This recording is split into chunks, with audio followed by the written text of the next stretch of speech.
예수님을 구주로 믿어 죄에서 구원받으면 우리는 하나님의 자녀로 살게 됩니다. 하나님의 자녀로 살아가는 삶은 하나님께서 우리에게 베풀어 주시는 최대 은총이고 은혜입니다. 이 은혜는요, 이 세상에서는 경험할 수 없는 은총이죠. 세상에서는 이 은혜를 바랄 수가 없습니다. 오직 하나님의 자녀가 된 사람에게만 주어지는 특권이라고 말할 수 있습니다. 그래서 우리가 하나님의 자녀로서 살아가는 삶은 예수님을 믿기 이전에는 경험되어지지 아니한 삶이죠. 왜냐하면 예수 믿기 이전의 삶은 자기 자신도 알지 못한 채 일평생 동안 마귀의 종노로 타며 사는 삶이기 때문에 그렇습니다. 좀 더 쉽게 이야기하자면 일평생 동안을 죄에 얽매여 살아가기 때문에 죄에서 자유로울 수가 없죠. 그래서 우리는 그걸 성경은 죄의 노예로 산다라고 말하는 것입니다. 악한 사단의 죄의 노예로 살다, 죄에 얽매여 살기 때문에 결국은 또 그 죄 때문에 멸망에 이르게 된다는 것이죠. 그런데 죄로 인하여 사망에 이르게 되는 죄인된 나를 죄에서 건져주시고 나에게 자유를 주셨습니다. 이제는 더 이상 죄에 얽매여 살지 않고 이제는 악한 사단의 죄의 노예로 살지 아니하고 모든 죄로부터 자유케 된 것이죠. 이 은혜는 예수 그리스도께서 십자가에 피 흘려 죽으심으로 말미암아 이루어진 은총인 것입니다. 그래서 그 예수님을 내 마음의 구주로 믿고 내 마음의 구주로 영접을 하게 되면 그때부터 우리에게 주어지는 은총이 있는데 그게 바로 하나님의 자녀라 칭함을 받는 것이죠. 오늘 이 요한복음 1장 12절 이 본문이 우리에게 그 부분을 말씀하고 있는 것입니다. 영접하는 자, 곧 그 이름 믿는 자들에게는 하나님의 자녀가 되는 권세를 주셨다라고 성경은 밝히 말씀하고 있죠. 그런데 안타깝게도 하나님의 자녀임에도 불구하고 하나님의 자녀된 권세로 살아가지 못하는 것은 하나님께서 보시기에 안타깝게 여기는 것이죠. 성경에 보면 둘째 아들이 아버지에게 유산을 미리 달라고 그러죠. 어차피 상속받을 재산이니까 나에게 미리 달라고. 그래 아버지가 둘째 자식에게 재산을 줍니다. 그래서 그 둘째 자식은 그 아버지에게 받은 상속받은 재산을 가지고 집을 나가서 혼자 먼 타국에 가서 혼자 살게 되죠. 아버지에게 받은 모든 재산을 다 탕진하고 난 후에야 깨닫는 게 뭐냐면 내가 아버지 집에 돌아가야겠다. 그래서 아버지 집에 돌아오게 되죠. 그런데 이 둘째 아들이 여전히 그 아버지의 아들로서의 삶을 누리지 못하는 것이 뭐냐면 그 아버지가 이제 마을 어귀에서 이렇게 보니까 자기 둘째 아들이 돌아온 것을 보고 가서 너무 반가워서 목을 끌어안고 입 맞추며 잘 왔다고. 그러니까 그 아들이 뭐라고 하냐, 아버지 나를 아들로 여기지 마시고 나를 품꾼으로 삼으십시오. 그렇다고 해서 그 아들이 아버지가 준 재산을 다 탕진하고 돌아왔다고 해서 그 아들이 종이 되는 건 아니거든요. 오늘 우리가 예수 믿지만 이 둘째 아들과 같이 사는 성도들이 의외로 많다는 것이 참 안타깝게 만드는 것이죠. 그러니까 하나님께서 나에게 하나님의 자녀된 권세를 주셨음에도 불구하고 우리가 하나님의 자녀된 권세로 살지 못하는 이유가 뭐냐면 첫 번째는 하나님의 자녀된 권세를 잘 모릅니다. 잘 몰라요. 깊이 알지를 못한다 하는 것이죠. 예수님을 구주로 믿으면 하나님과의 관계가 제일 먼저 회복이 되어집니다. 예수님 믿기 이전에는 하나님과 아무 상관이 없어요. 관계가 없었던 삶이죠.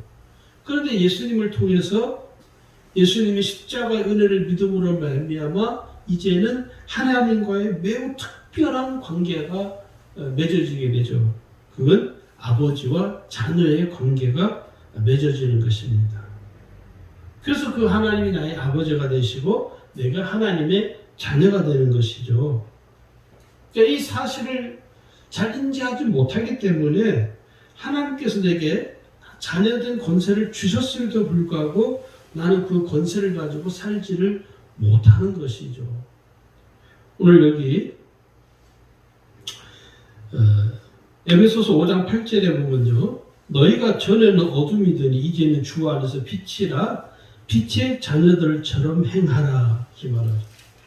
어둠에 속한 삶을 살지 말고 이제는 빛의 자녀들처럼 이제는 그 빛에 속한 삶을 살아가라는 거예요. 왜? 우리는 이제는 어둠의 자식들이 아니고 이제는 빛의 자녀들, 곧 하나님의 자녀들이니 하나님 자녀들답게 살아가라고 오늘에게 성경은 말하는 것이죠. 두 번째 이유는 하나님의 자녀가 된 사실을 온전히 믿지 못합니다. 하나님의 자녀로 살지 못하는 이유가 내가 하나님의 자녀로 사는 것에 대해서 그렇게 크게 마음에 와닿지가 않아요. 여러 가지 이제 요인이 있죠. 내가 지금 사는 내 현실적인 문제, 또 내 삶의 환경, 내 처지, 이게 자기의 어떤 삶의 환경이나 자기의 어떤 처지를 보면서 아이고 내가 무슨 하나님의 자녀라고 말할 수 있나. 참 성도들이 안타까운 게 이렇게 이제 신앙이 뜨거울 때는 그런 것이 없죠. 그런데 신앙이 늘 뜨겁지는 않거든요. 그래서 신앙이 사그라들고 신앙심이 사라지고 그러면요 마음속에서 싸움이 일어납니다. 한쪽 마음에서 야 니까지 무슨 예수 믿는 사람이야. 아이고 또 하는 꼬라지를 봐라. 또 한쪽에서는 아니다. 내 꼬라지가 내 사는 처지가 이렇지만 그래도 나는 하나님의 자녀다. 내 마음속에서 두 마음이 싸우는 거예요. 나라는 이 심령과 내가 아닌 다른 것이 자꾸 내 속에서 두 마음의 싸움이 계속 일어나는 거예요. 그걸 우리는 갈등이라고 합니다. 그래서 신앙이 좋을 때는 선한 마음, 나의 선한 마음이 늘 이겨요. 근데 내가 신앙이 좋지 못하고 내가 생각해도 참 아이고 내가 봐도 네가 무슨 예수 믿는 사람이냐 라는 마음이 들 때는 나의 선한 마음이 이기는 것이 아니라 이 악한 마음이 이기는 거예요. 그래 니까지게 뭐를 하고 나를 뭉개버리는 것이죠. 그러다 보니까 나의 그 신앙 자아가 흔들리는 거죠. 깨어져 버리는 것이죠. 그래서 내가 하나님의 자녀된 권세로 살아가는 그 사실에 대해서 내가 온전히 믿어지지가 않는 것이죠. 그러다 보니까 내가 무슨 하나님의 자녀야. 그러면서 자기 스스로 자기 존재에 대해서 깎아버리는 것이죠. 그래서 온전한 믿음으로 하나님이 자녀된 그 권세를 가지고 내가 사는 것에 대해서 내 마음이 이미 포기가 되는 것입니다. 그걸 우리는 좀 더 말해서 신앙 패배감이라고, 패배의식이라고 그러죠. 언제부턴가 우리의 심령 속에 뭐가 움트기 시작하냐면 패배의식이 자리 잡고 있습니다. 나는 안 된다. 나는 할 수 없다. 내가 뭘 할 수 있겠냐. 하나님은 결코 그런 마음을 가진 상태를 안타까워하신다 하는 것이죠. 세 번째는요. 온전한 믿음으로 살지 못하기 때문입니다. 앞에 말씀드린 것은 내가 하나님의 자녀인 것을 믿지 못하는 것이고 오늘 지금 이 세 번째 말씀드리는 건요. 믿음으로 사는 것에 대해서 마음이 크게 와닿지를 않는 것이죠. 그래서 믿음은 불가능한 것을 가능하게 만듭니다. 이런 구호들을 아주 싫어하는 거죠. 믿음이면 다 되는 거야. 인간이 노력을 해야지. 인간이 열심히 살아야지.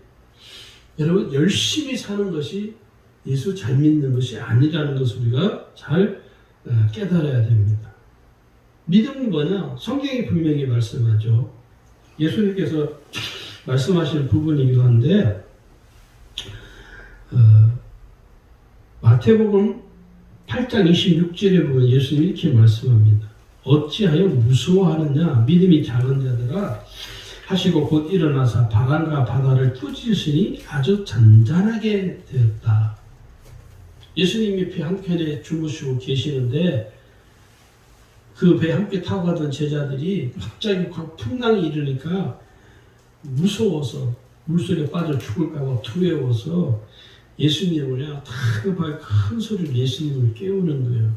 그 예수님이 한켠에 주무시다가 깨어나서 하시는 말씀이 왜 무서워하느냐 이 말이에요. 왜 무서워하느냐? 그리고 예수님은 믿음이 작은 자들아 이렇게 말씀을 하고 있는 것이죠. 또 마태복음 17장에 가면 그 귀신 들린 아이를 데리고 와서 예수님 고쳐달라 한 여인이 있죠. 예수님 제자들에게 데려왔지만 일으키지를 못한 것이죠. 귀신을 쫓아내지 못했죠. 당신의 제자들에게 데려왔지만 하지 못했습니다. 예수님 당신이 고쳐주십시오. 귀신 있는 내 딸을 치유해 주십시오. 예수님이 제자들이어서 우리는 어떻게 우리에게 이런 기적이 일어나지 않습니까? 왜 우리에게 이런 능력이 나타나지 않습니까? 라고 말하니까 예수님께서 뭐라 하냐면 기도 외에는 또 여기는 또 뭐라 하면 너희가 믿음이 겨자씨 한 알만큼만 있어도 겨자씨는 저만한 볼펜으로 저만한 콕 찍은 정도의 크기입니다. 육안은 이렇게 여기서도 이렇게 잘 보이지 않아요.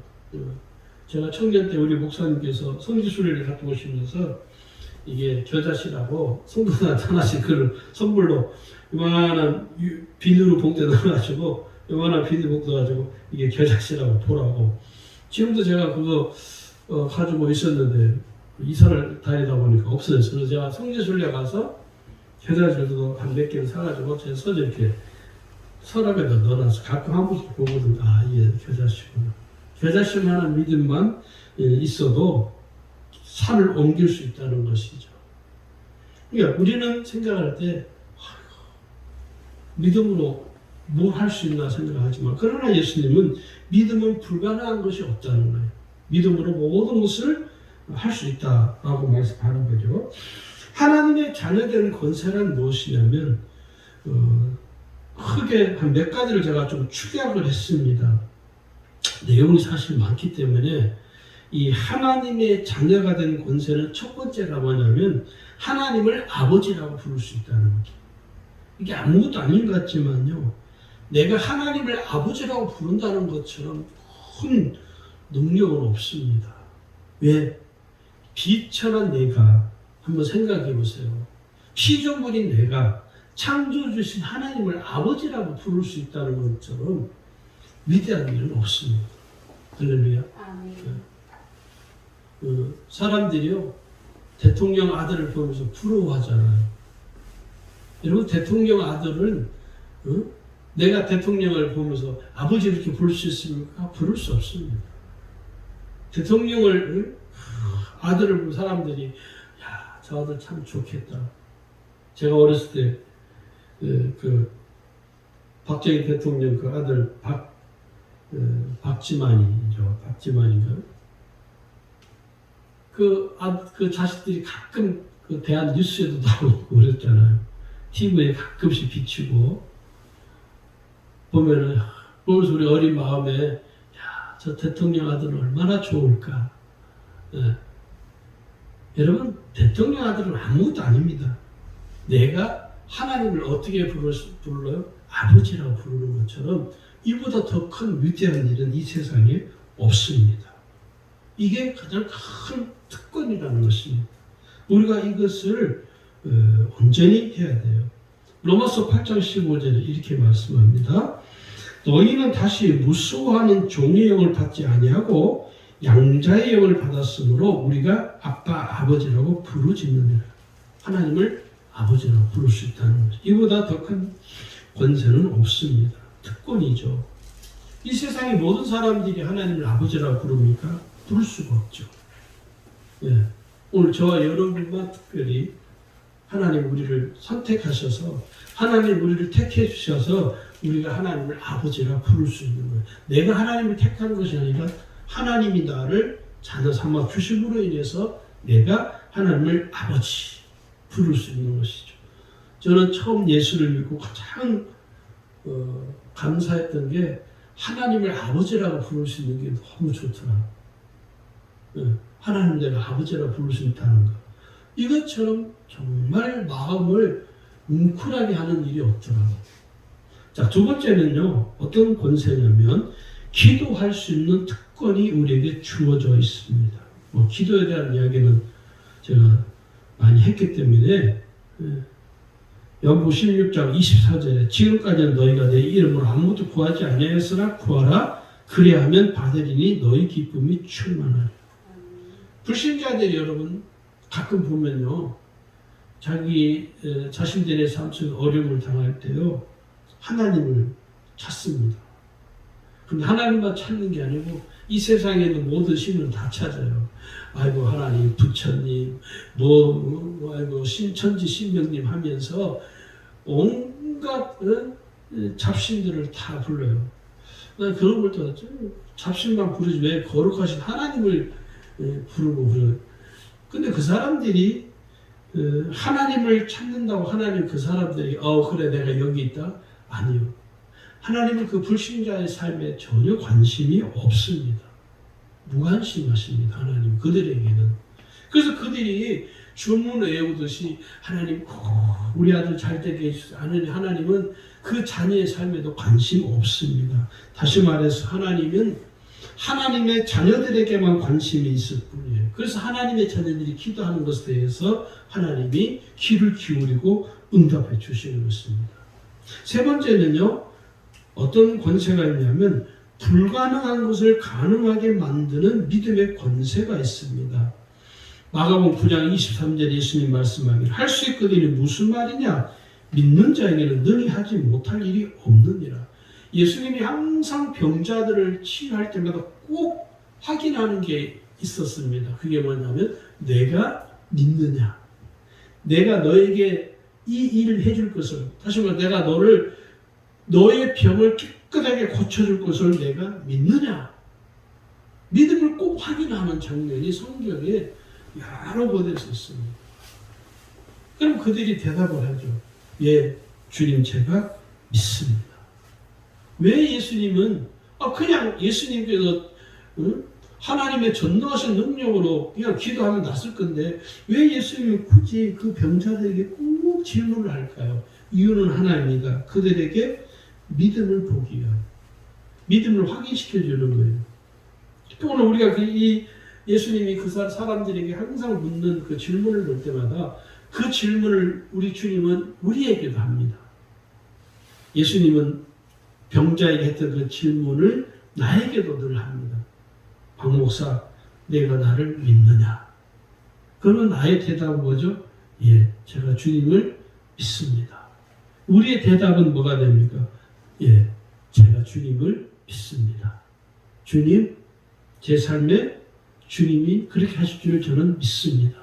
그러면 그 믿음을 따라서 하나님이 역사를 일으켜 주시는 거예요. 할렐루야. 그래서 믿음을 가진 우리가 해야 할 일이 뭡니까? 고난당하는 사람 있습니까? 기도하는 거죠. 야고보 5장 13절 18절은요. 믿음을 가진 자가 해야 될 것에 대해서 기록을 하고 있습니다. 5절 13절은요. 너희 중에 고난당하는 자가 있느냐? 그는 기도하라. 14절에 가면 너희 중에 병든 자가 있느냐? 교회 장로들을 청하여 기도하라는 거예요. 15절에 가면요. 왜? 믿음의 기도는 병든 자를 구원하니 기도하라는 것이죠. 혹시 죄를 범했을지라도 기도하면 사하심을 받게 된다는 거예요. 예. 엘리야가 하나님 앞에 기도하니까 비가 오지 않기를 간절히 기도했더니 무려 3년 6개월 동안 비가 오지 않았다는 거예요. 왜요? 그게 믿음의 사람이 가지고 있는 권세라는 것입니다. 오늘 저와 여러분에게도 이 권세가 주어졌습니다. 마지막으로 그럼 우리가 하나님의 자녀된 권세로 살아가기 위해서 우리가 꼭 기본적으로 지녀야 할 것이 있습니다. 그 지녀야 할 것이 뭐냐면 첫 번째는 하나님의 자녀라는 사실을 믿음으로 확신해야 합니다. 나는 하나님의 자녀이다. 나는 어딜 가든 나는 하나님의 자녀이다. 목사인 저도요. 목사이기 전에 뭐냐면 저는 하나님의 자녀입니다. 목사는 직분인 것이죠. 장로도 직분이고 권사도 직분이고 집사도 직분입니다. 나의 정체성이 뭐냐? 신앙 정체성, 나라는 존재에 대한 정체성이 뭐냐면 나는 하나님의 자녀이다. 이것이 내 심령 속에서 믿어지고 내가 이 믿음이 흔들리지 않아야 됩니다. 확신이 있어요. 어제 제가 유튜브에서 그 기독교 방송 유튜브 이렇게 기독교 방송에서 나오는 걸 봤는데 요즘 시대가 참 마음이 아픈 그런 시대죠. 목사님 두 분인데 40대 이제 중반 40대 초 아주 젊은 목사님들이신데 교회를 개척을 해서 목회를 하는데 생활도 어려우니까 이제 낮에는 직업을 가지고 일을 하고 수요일날 주일 예배는 섬기고 요즘 그런 분들이 이중 직업을 가진 분들이 많습니다. 목사님, 제 후배들 중에서도 많고 또 제 친한 동생 목사님들 중에서도 서울에서는 일을 하는 분들이 많아요. 근데 이제 한 목사님이 그 인터뷰 중에 그런 이야기를 하시더라고요. 그분은 쿠팡 아르바이트 배달도 하고 시간 날 때마다 배달을 일을 하고 그러는데 배달을 할 때 그 업체에서 뭐 치킨이면 치킨 받아가지고 갈 때 그 사장한테 꼭 미리 양해를 구해. 내가 목사인데 우리 교회 이 물티슈 하나 이 치킨에다 넣어서 건네주면 되겠냐고. 그 사장들이 다 그렇게 하시라고. 또 거기 가서 소비자한테 주면서 내가 목사인데 이거 물티슈 하나 드려도 되냐고. 어떤 사람은 받고 어떤 사람은 아예 쳐다도 안 보고 콩 닫아버리고. 근데 그 목사님 이야기가 저는 참 감동이 되더라고. 자기가 이렇게 배달 일을 하는 이유는 물론 생계를 위한 것도 있지만 내가 목사이기 때문에 내가 복음을 전하는 것이 내가 우선이기 때문에 이 물티슈나 전도지를 건네주는 거라고. 제가 그걸 보면서 참 물론 목회자가 이중 직업을 가지고 한다는 게 여전히 많은 사람들은 거기에 대해서 서로 의견이 분분합니다. 여전히 목회자가 그런 이중 직업을 가져서는 안 된다고 공격하는 분들도 계시고 그것을 이중 직업을 가져도 된다라고 이야기하는 분들도. 왜냐하면 생활이 안 되기 때문에. 아마 저도 한 40대만 같았어도 그걸 제가 보면서 나도 한번 일을 한번 해볼까? 그런 생각을 아마 가졌을지도 몰라요. 어쨌든 간에 제가 젊은 목사님들을 보면서 요즘 시대는 이제 그런 시대가 되어버렸기 때문에 교인들이 이제 반응이 참 궁금하더라고요. 마치 그래서 교인들이 몇 살이 나와서 자기 목사님 일하는 걸 어떻게 생각하느냐 그러니까 다들 너무 좋다고. 목사님이 자기들과 똑같이 일을 하면서 자기들의 삶을 이해하고 그런 부분에 있어서는 또 목사님을 통해서 삶의 도전도 받고 그렇게 너무 좋다고. 이게 내가 하나님의 자녀. 그 목사님 감정, 그분이 그 이야기는 하지 않지만 제가 그 목사님 감정을 이렇게 들으면서 그 목사님 두 분 같은 경우는 자기 정체성이 분명한 거죠. 정말 분명한 거죠. 내가 비록 세상 일이 아니죠. 직업은 세속적인 일이 아닙니다. 직업을 직장에서 일하고 돈 벌고 직장에 다니고 일을 하는 것은 세속적인 일이라고 하면 그 잘못된 시각입니다. 직장에 일하는 그것이 성도들이 그게 어떻게 보면 성직이에요. 성직 사실. 목사는 교회에서 말씀을 전하는 성직이지만 성도들은 성도들의 일터에서 일하는 그 일이 성직이죠. 왜? 거기 하나님이 계시니까. 그 직장을 통해서 하나님 역사하시니까. 그 목사님은 그 이야기인 거죠. 당신이 일하는 이 아르바이트에서 하나님이 계시기 때문에 당신도 복음을 전하는 것이 우선이다. 이 정체성이 분명한 거죠. 오늘 우리가 나는 하나님의 자녀이다라는 분명한 이 정체성이 믿음의 확신이 견고하게 서야 우리가 어디 가서도 하나님 자녀답게 살아갈 수가 있습니다. 두 번째는요. 첫 번째 말씀하고 연계되는 부분인데 내가 하나님의 자녀이라는 사실을 늘 자기 스스로에게 고백해야 돼요.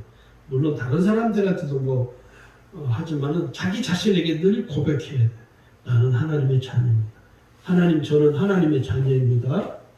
하나님 모르시는 게 아니지만 하나님께 늘 내가 하나님의 자녀이라는 사실을 하나님께 자꾸 고백하는 거예요. 나에게도 고백하고 하나님께도 고백하며 올려드리는 거죠. 그러면요. 나의 삶이 아무리 힘들고 어려운 내 삶 때문에 나의 신앙이 무너지지 않습니다. 그래서 내가 하나님의 자녀라고 나에게도 고백하고 하나님께도 고백하는 것이 아무것도 아닌 것 같지만 엄청난 능력을 가지고 있다는 것이죠. 차이가 있습니다. 세 번째는 고난을 두려워하지 말라는 것입니다. 욥에게 찾아온 고난과 시련, 야곱에게 찾아온 이 고난과 시련, 이 욥과 야곱을 통해 우리는 그들의 영적인 교훈을 우리가 얻을 수 있는 게 뭐냐면 이 두 사람은 고난과 시련을 통해서 영적인 거장이 되었다는 사실입니다. 물론 고난받고 시련당하는 그 고난과 시련을 받을 당시에는 고통이죠. 그런데 그 고난과 시련이 지나고 난 이후에 그들의 삶은 하나님께서 그들을 영적인 거장으로 하나님이 세워주셨다는 그게 이제 오늘 우리에게 시사하는 영적인 교훈이기도 하는 것이죠. 네 번째는 하나님의 자녀는 하나님 아버지의 뜻을 따라 살아야 합니다. 이게 우리가 가장 근본적으로 지녀야 할 우리의 삶의 태도라고 하는 것입니다. 마태복음 7장 21절 22절 예수님 말씀하죠. 나더러 주여 주여 하는 자마다 다 천국에 들어갈 것이 아니요 다만 하늘에 계신 내 아버지 뜻대로 행하는 자라야 들어가리라. 하나님 뜻대로 행하는 자가 그것이 하나님 자녀가 가져야 될 삶의 기본 태도라는 것이죠. 오늘 저와 여러분의 관심은요. 하나님 아버지 뜻이 되어야 됩니다. 열심히 사는 거 필요하죠. 그보다 더 중요한 게 뭐냐면 내가 하나님 아버지 뜻을 아는 것입니다. 제가 전도사 때 전에 있던 교회에서 지나보면 참 창피해요. 열심히만 있었던 것 같아요. 전도사니까 젊으니까 하여튼 열심히 그래서 목사님 저한테 한 분은 그러시더라고요. 야, 우리 박 전도사처럼 열심히 있는 사람이 좀 필요한데 정말 제가 생각해도 열심히 있었던 것 같아요. 제가 그 청년 시절 때도 정말 열심히 하나는 아주 남들이 따라올 수 있는 열심히 했어요. 제가 30살에 집사가 됐는데 전도사님보다도 더 열심히 했거든요. 결국은 전도사님 저 때문에 목사님들 욕을 먹긴 했지만 열심히만 있었던 것 같아요. 지금 생각해보는 거예요. 그런데 지나와서 보니까 그 열심만 있다고 되는 게 아닙니다. 열심이 필요하지만 열심보다 더 중요한 게 뭐냐면 내가 하나님 뜻을 아는 것입니다. 오늘 저와 여러분이 하나님의 자녀된 권세를 가지고 남은 한 주간도 살아갈 수 있기를 주의 이름으로 축원합니다.